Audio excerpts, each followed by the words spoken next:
Hello, I'm Jose Valencia, and it looks to me like some of you have made it back. And we're really glad that you've come back for this second week of more just getting ourselves into playing something a little bit differently. Maybe you haven't seen this type of work before. And I'm hoping that you feel like you'll learn a little bit in each one of these lessons. But first, I want to learn something. I want to learn a little bit about you. In order to do that, maybe I'll share with you a little bit about me, okay? I know what I do and where I work. Now I'm trying to think, what else would you like to know? Do you know that I like dogs or cats? I'm going to show you. Okay, so here's my screen. Okay, this is the screen that makes the videos. I'm going to move over to something that you will love to see. These are my two babies. Currently, the only one with me right now is the white one, and his name is Schroeder. That's a German name. And the brown one was my favorite dog for the longest time, and this is my favorite picture of him. His name is Barclay. And both of them, they were really good to each other, and they loved being with each other. They played, they slept, they ate. Barclay being the older one, the brown one being older than the white dog, he took good care of Schroeder and made. Sometimes he would knock Schroeder around a little bit, but it wasn't angry. It was just, hey, I'm going to play with Schroeder, push him around. It's funny. So that's my little story. This is what I would love for you to do. Why don't you send me a picture of your pet and your pet's name? And I can put that into a video, and we can all share a little bit amongst ourselves what we have as a favorite pet. I hope this will be kind of a fun thing to do together and allow us to get to know each other a little bit better. This makes us able to play better together. And so I think it's really super valuable in this as we try to develop an orchestra with people that are from all around the country.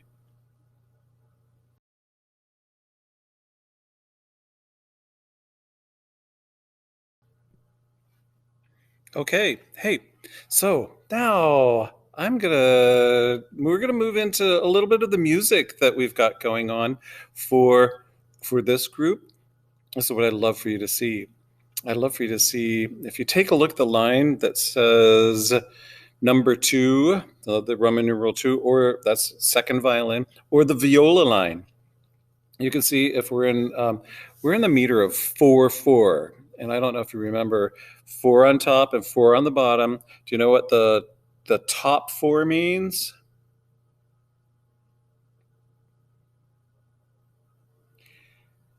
If you were thinking it means the number of beats in a measure, you were right. The bottom 4, do you remember what that means?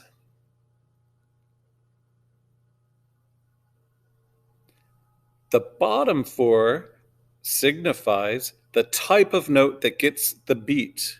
So we've got 4 beats in a measure, and the bottom 4 signifies the quarter note specifically gets the beat. So we go 1, 2, 3, 4. There are 4 beats in a measure, and you'll see a rest at the very beginning. And then I'll just try to highlight this. You have rest at the beginning, and then you see a note. I mean, if you read treble clef, that's a C on the A string. If you don't read treble clef, that's a C on the A string still. Okay, and then we have some alto clef notes in the viola part. Boom, and that's an E in the viola clef, first finger on the D string. Now, here we've got that rest, and we have the note. Rest, note. So we've got 1, 2, 3, 4, rest, boom, rest, boom, rest, boom, rest, boom. Okay, so we've got a rest on the strong part of the measure, and then we play after the strong part of the measure. We play on beats. What beats? 2, and beats 4. Good, good. So, hey, let me try that for you. And you'll see that we do it later on because I have a full video for all of this for each instrument part. So, and we'll be able to put that together and listen to it and play it, hopefully, right? So right now, oh, I forgot. I really want to talk to you about how to do repeated down bows. You probably also see a signifier that says, that's an apostrophe right here. All right, see that apostrophe that I just highlighted in red? That apostrophe says to lift your bow and retake it and reset it. All those things in the space of the beat. So the first one's easy to do because we're not playing anything in that first rest. We go rest, rest, and my bow's back on the string close to the frog. At the frog.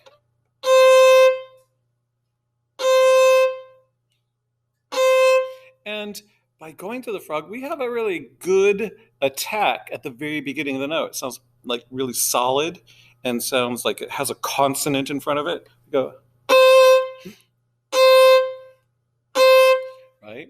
And now you'll see other notes in there, the X notes, all right? X notes say here, oftentimes in contemporary music, we'll have some weird things that aren't standard. And here they wrote some words to tell you what to do with these X notes. It's not always true for all other X's in other music. So really, when you see X notes in the music, and these are X quarter notes, by the way, when you see X quarter notes, you're going to want to make sure you find the instruction for what to do. And this one says to stomp your foot. Can you stomp your foot really loudly? Ready, and rest, stomp, rest, stomp, rest, stomp, rest, stomp. Can you do that? Good, good, good. And now here's the trickier part. We have to do it together. Rest, rest, rest. And so, let's see, find your favorite note C on your instrument. This is for all the instruments, cellos, basses, violins, violas. Find your favorite C. And we'll do the same thing. We'll rest, stomp, rest, stomp. Ready? 1, 2, ready, go. Rest, stomp, rest, stomp, rest. Oops. I'm uncoordinated, apparently. I couldn't even do 4 of those at the same time correctly. How many of you had a little bit of a challenge at the same time? I thought so. Hey, let's try this again and see if we can be together for 16 beats. That'll be 8 foot stomps, right? 16 beats with rests in there. 1, 2, ready, go. Rest, rest, rest, rest, rest, rest, rest. Last one. How many people did really well with that? Good job, very good job. Next, I kind of think we want to go look back down at the cello line. I'm going to unhighlight everything else that I've highlighted. Well, let's go down to that cello line, and I'm going to ask you to look and see what looks different in the cello line. All right, what's different?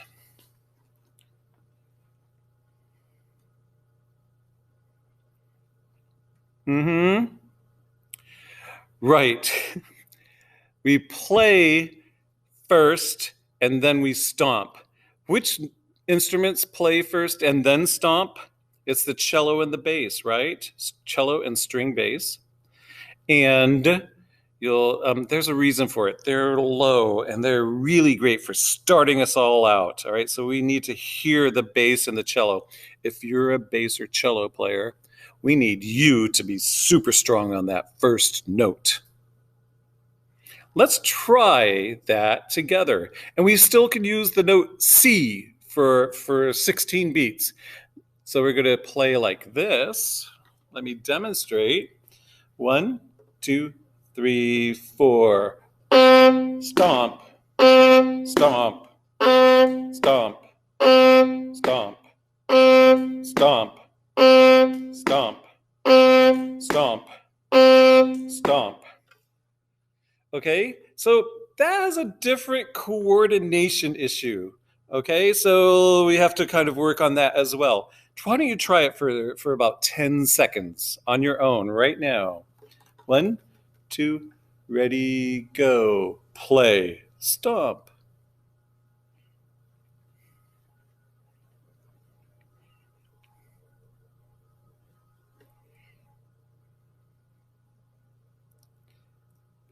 Now, let's all do that same rhythm. We're doing play, stomp, play, stomp. This really applies to cello and basses, but we're all doing it together. Okay, so we have that experience of doing it the opposite way as well. Let's try that. 1, 2, ready, go.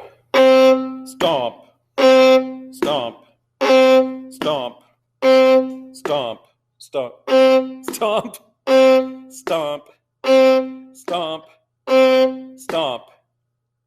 Okay, now, what are those stomps for? Does anybody out there know what an anvil is?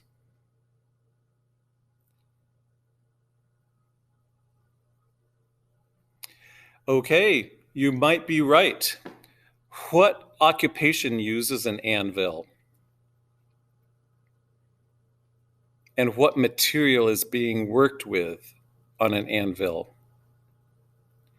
And you're all right. It is. A blacksmith uses it, and he hammers on the anvil. He hammers some metal to be shaped on the anvil. There's a curvature to the anvil. There's a straight part on the anvil, flat part on the anvil. So you shape metal, hot metal, with a hammer. And it sounds really loud.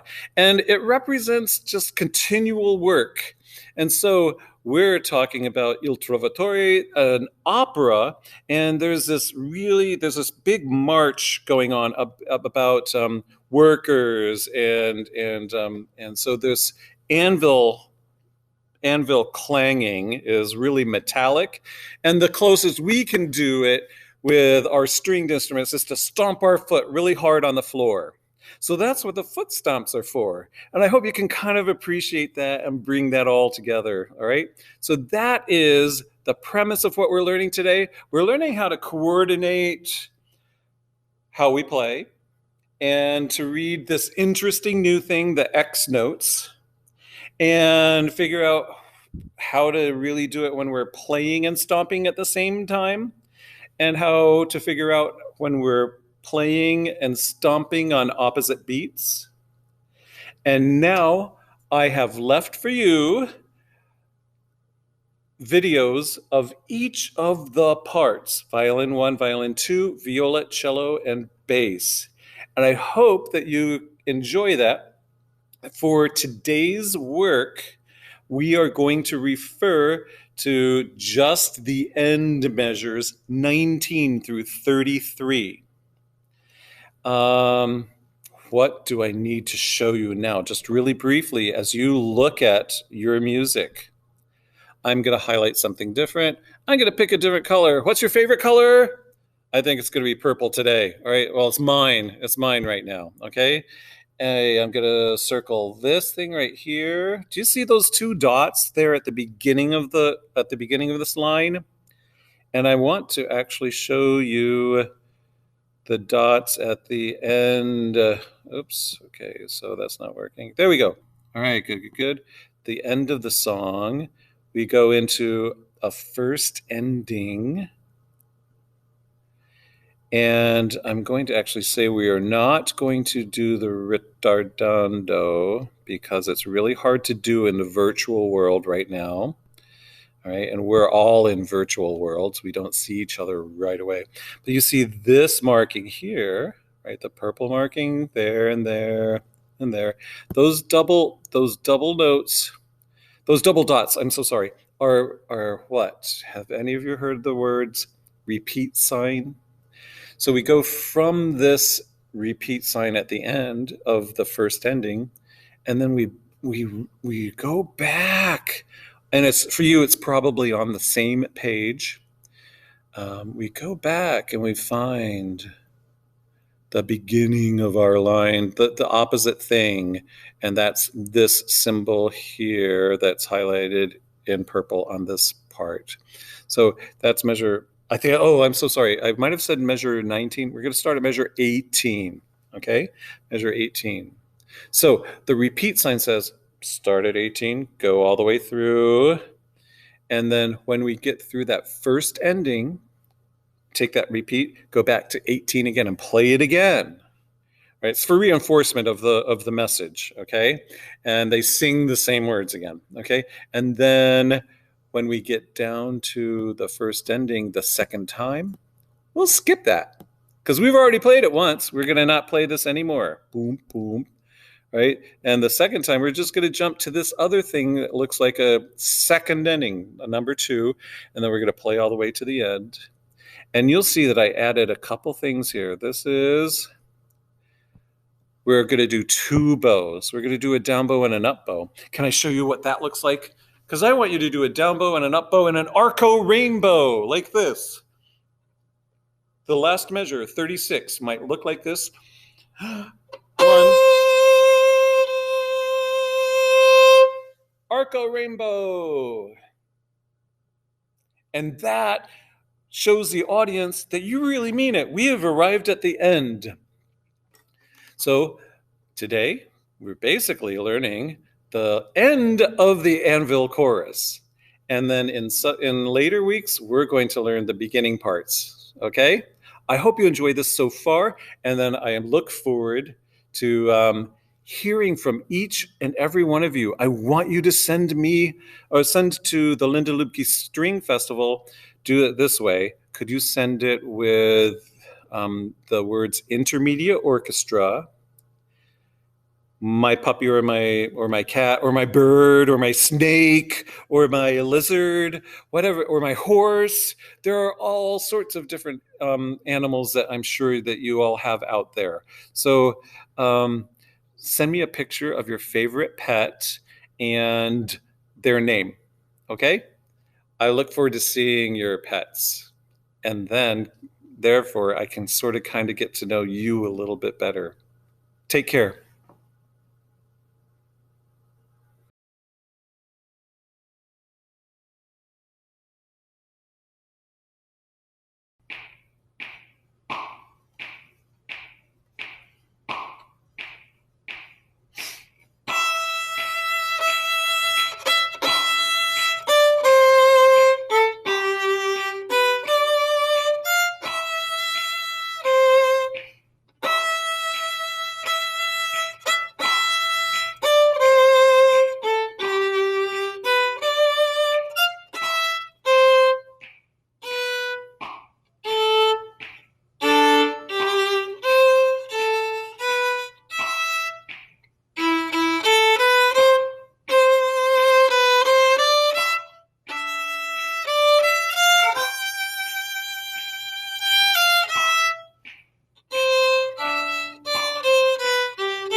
One, two, ready, go.